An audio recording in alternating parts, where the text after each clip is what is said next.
Hello friends. आज के video में मैं आपको बताऊंगा आरबीआई के फंक्शन के बारे में। तो इसमें हम देखेंगे आरबीआई के फंक्शन, जितने भी आरबीआई के कार्य होते हैं वो मैं आपको बताऊंगा।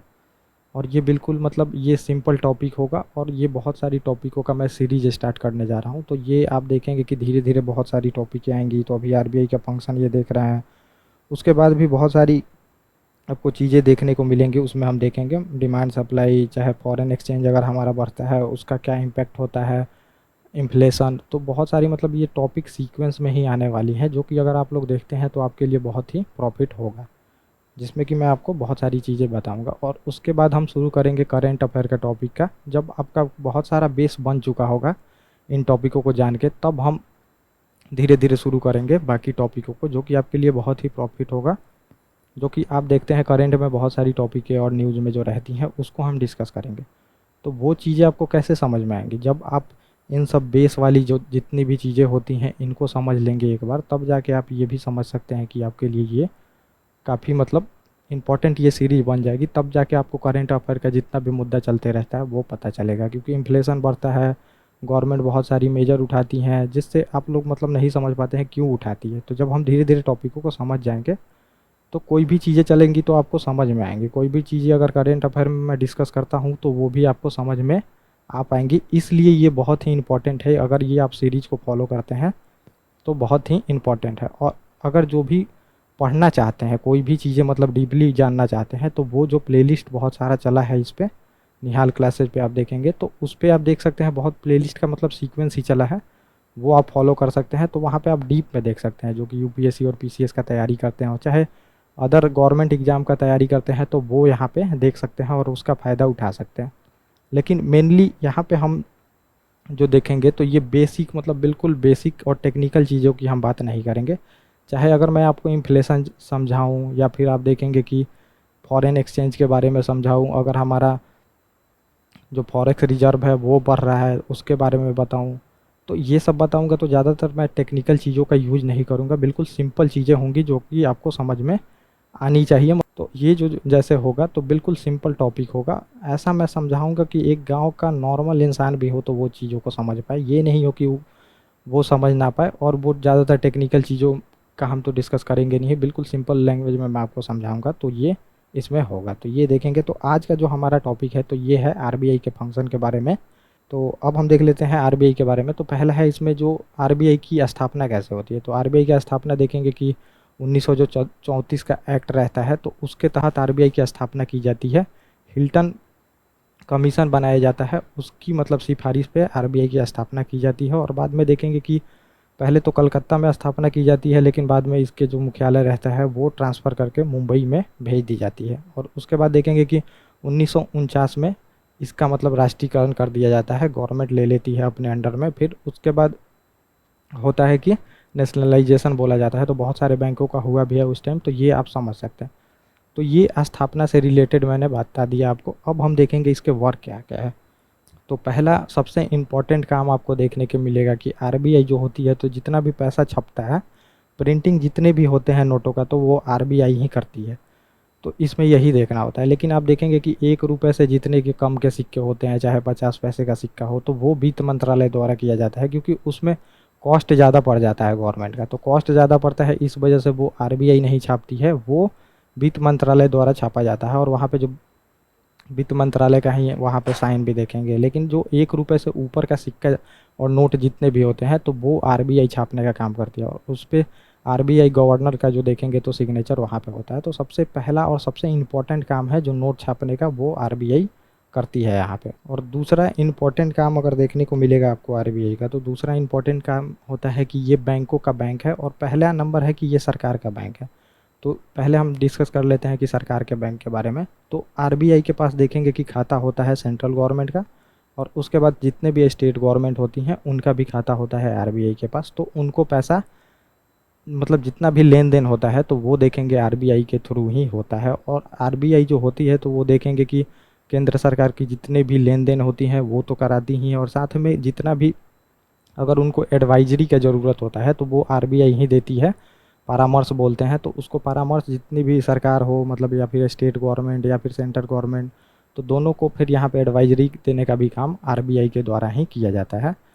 वित्त से रिलेटेड। और जितना भी मतलब कि आप देखेंगे कि सरकार का बैंक है तो अब क्या करेगी, सरकार को पैसा भी दिलाती है, तो जितना भी लोन की व्यवस्था आप देखेंगे तो वो आरबीआई ही कराती है, लोन की व्यवस्था भी स्टेट गवर्नमेंट को भी और सेंट्रल गवर्नमेंट को भी। तो ज़्यादातर मतलब टेक्निकल चीज़ें नहीं, उसमें ट्रेजरी फिर देखेंगे, बॉन्ड वो सब जारी किया जाता है, उसके बाद लिया जाता है लोन। तो वो सब हम इसमें डिस्कस नहीं करेंगे, सिंपल चीज़ों को हमें इसमें देखना है। तो लोन दिलवाने का काम सेंट्रल गवर्नमेंट को यही करती है। अब लेकिन एक मतलब इसको अलग ही कर दिया गया है, वो हमें डिस्कस पीडीएमसी बनाया गया, उसको हमें डिस्कस करने की ज़रूरत नहीं है। तो वो कभी अलग से टॉपिक होगा जिसमें मैं आपको उसके बारे में बताऊंगा। और अगला जो इम्पोर्टेंट कार्य आपको देखने को मिलेगा आरबीआई का, तो वो होता है बैंकों का बैंक जिसे बोला जाता है। मतलब जितने भी आप बैंक देखेंगे, एसबीआई हो, एचडीएफसी हो, आईसीआईसी हो, कोई भी बैंक हो, तो उसका बैंकों का काम मतलब बैंकों का बैंकर बोला जाता है इसको। तो जितने भी बैंक होते हैं उसको खाता आरबीआई में रखना पड़ता है। और उसके बाद एसएलआर, सीआरआर वो सब देखने हैं तो वो मेंटेन करना पड़ता है, वो तो है ही। लेकिन बैंकों का बैंक का मतलब यही होता है कि खाते इसमें रखने पड़ते हैं, क्योंकि आप देखिएगा तो जनता क्या करती है, अगर आपके पास एसबीआई का एटीएम है तो ऐसा तो है नहीं कि आप एचडीएफसी से नहीं निकाल सकते पैसा, तो वो फिर लिंक करने का काम कौन करेगा, वो काम करता है आरबीआई। तो एचडीएफसी में आपका खाता है देखेंगे, एचडीएफसी में, और फिर आपको निकालना है एटीएम मान लीजिए एसबीआई से, तो वो फिर यहाँ पे रेगुलेट कौन करेगा, इनका जो पैसा है ट्रांसफ़र फिर यहाँ पे कर दिया जाएगा इसमें। अगर आप निकालते हैं तो मतलब वो मेंटेन किया जाएगा, तो ये आरबीआई के थ्रू ही किया जाता है। तो ये होता है। और साथ में बैंकों को मतलब जितना भी होता है एडवाइजर, वो देता है आरबीआई ही, बैंकों को एडवाइस देता है। और एडवाइस ऐसा नहीं है, मदद भी करता है। अगर कोई भी बैंक पे अगर मान लीजिए कि कोई बहुत बड़ा संकट आ गया तो उसको फिर उबारने का काम कौन करेगा, यहाँ पे आरबीआई ही करेगा। तो ये इसी वजह से बैंकों का बैंक बोला जाता है। अगर कभी भी मतलब बैंक को बहुत बुरी सिचुएशन में चली गई तो वहाँ पे करेगा आरबीआई की, इनको बहुत सारी मदद करेगा, पैसे से ज़रूरत हो वो मदद करेगा, कुछ रेगुलेशन भी लगाएगा ताकि इनको मतलब फ़ायदा हो सके, जो कि हम अलग ही टॉपिक में देखेंगे इसके बारे में कि कैसे कैसे वो फिर काम होता है।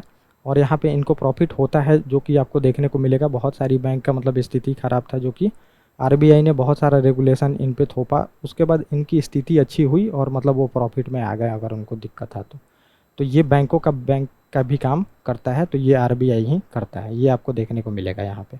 और तीसरा काम यहाँ पे आपको देखने को मिलेगा कि बैंक जितने भी होते हैं तो सुपरविजन का काम भी आरबीआई ही करती है, मतलब देख रेख जितना होता है ये आपको आरबीआई के थ्रू ही होगा। ये तो चौथा वर्ग है आप समझिए। और बैंकों का नियामक जो गैर बैंकिंग संस्था होती है, एनबीएफसी बोलते हैं, नॉन बैंकिंग बोलते हैं उसको, मतलब गैर बैंकिंग वित्तीय संस्थान होती हैं, तो उनका भी देख रेख वही होता है। जो कि म्यूचुअल फंड हो गए, आप देखने को मिलेगा बहुत सारे फंड हैं इसमें, चिट फंड, मतलब बहुत तरह के फंड होते हैं। तो वो जो एनबीएफसी होती है तो वो बहुत ही अलग प्रकार की होती हैं, तो वो हमें देखने का ज़रूरत नहीं है, वो हम अलग ही टॉपिक में देखेंगे। तो वो एक होता है जो कि आपको देखने को मिलेगा। तो इसका ये भी काम है, इनका भी रेगुलेशन का काम वही करती हैं। अगर ये गलत कुछ धांधली कर रही हैं तो आप यहाँ पे कंप्लेन कर सकते हैं, जो कि आपके कंप्लेन को जल्दी से जल्दी रिजॉल्व किया जाता है यहाँ पे। तो ये आपको देखने को मिलेगा। तो ये भी काम आरबीआई का ही होता है।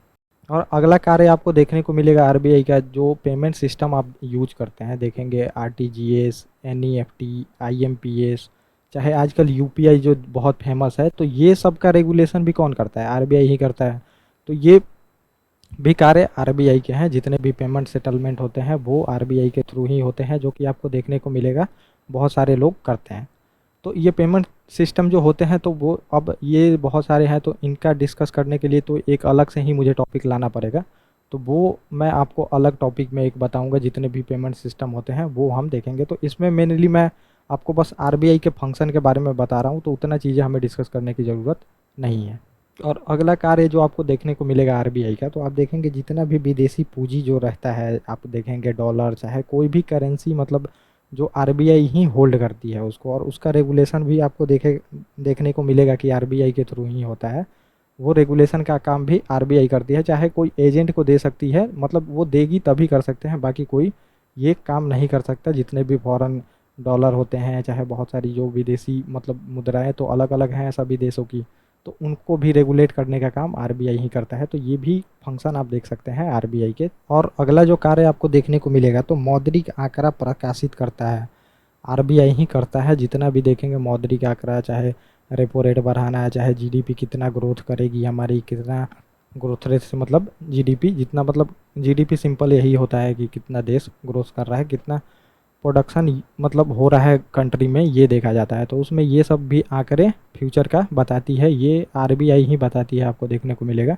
तो जितना भी पब्लिश होता है मॉनेटरी पॉलिसी, चाहे रेपो रेट बढ़ाना हो चाहे घटाना हो, उसमें बहुत सारे आंकड़े जो होते हैं फिजिकल पॉलिसी से रिलेटेड, वो आरबीआई ही वहाँ पे देखेंगे कि प्रकाशित करती है। तो ये भी आरबीआई का ही कार्य होता है, जो कि काफ़ी इंपॉर्टेंट कार्य माना जाता है।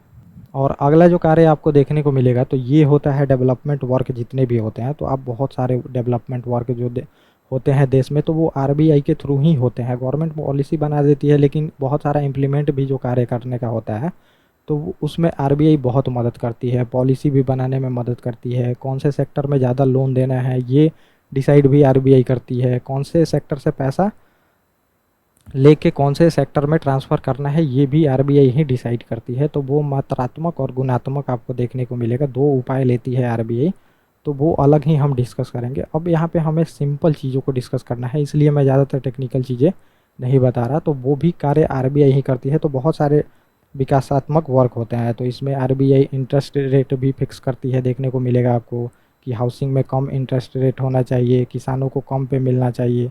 मतलब जो जो सेक्टर इम्पोर्टेंट है, चाहे बहुत सारी जनता है उसमें गरीबी ज़्यादा है, तो वहाँ पे इंटरेस्ट रेट कम होता है, जो कि आरबीआई ही डिसाइड करती है। और बहुत सारे ऐसे सेक्टर हैं जहाँ पे इंटरेस्ट रेट बहुत हाई होता है, तो वो आरबीआई ही डिसाइड करती है। तो ये सब डेवलपमेंट वर्क में ही आता है जो आपको देखने को मिलेगा। तो ये पूरी तरह से आरबीआई का वर्क था, ये मैंने आपको बताया। और इसके बाद में आपको देखने को मिलेगा कि बहुत सारी टॉपिक हैं इसमें, डेप्रिसिएशन है, विदेशी मुद्रा, बहुत सारी टॉपिक है, एक्सपोर्ट इंपोर्ट, मतलब बहुत सारी टॉपिक है, अभी मैं नहीं बता सकता, जो कि सिंपल टॉपिक है। और सिंपल चीज़ें ही मैं आपको बताऊंगा, ज़्यादातर टेक्निकल चीज़ें हम डिस्कस नहीं करेंगे। तो ये भी टॉपिक आएंगी धीरे धीरे, तो ये आप लोग देख सकते हैं। और उसके बाद जो करंट में चीज़ें चलेंगी वो भी मैं आपको बताने का कोशिश करूँगा, जो कि बहुत ही अच्छे से बताई जाएंगी और बिल्कुल डाटा के साथ मैं बताऊँगा। जो आर्टिकल होते हैं उनका जो कट शॉट होगा वो मैं यहाँ पे दिखाऊंगा आपको। ऐसा नहीं है कि ऐसे ही बोलूँगा, बिल्कुल आर्टिकल में जो चीज़ें रहेंगी वैसे ही मैं आपको बताऊँगा। तो आप लोग इसको देखने का कोशिश करें सीक्वेंस से, ताकि आप लोग को फ़ायदा हो सके। Okay guys, thank you. और अब हम मिलेंगे अपने नेक्स्ट टॉपिक पे।